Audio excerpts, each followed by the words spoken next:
Hello મિત્રો, કેમ છો?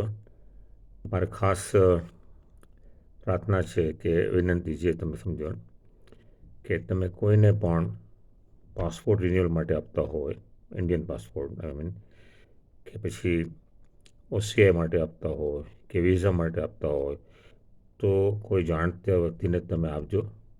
કારણ કે તમે તમારી બધી પર્સનલ ડિટેલ્સ, તમારી credit card, debit card details બધી આપતા હોય છે અને એના મિસયુઝ બહુ થતા હોય છે.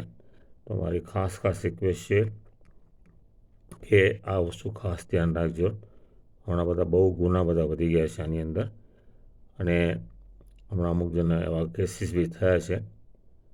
વિઝા બી મળી ગયો હોય પણ કોઈ વ્યક્તિએ એનો ખોટો યુઝ બી કરેલો છે. એક બેનના વચ્ચે વાત કરી હતી મેં, £2000 જતા રહ્યા હતા. તો ખાસ મારે વિનંતી કે આ વસ્તુ ખાસ ધ્યાનમાં રાખજો અને તમારા સર્કલમાં બી વાત કરજો. Thank you.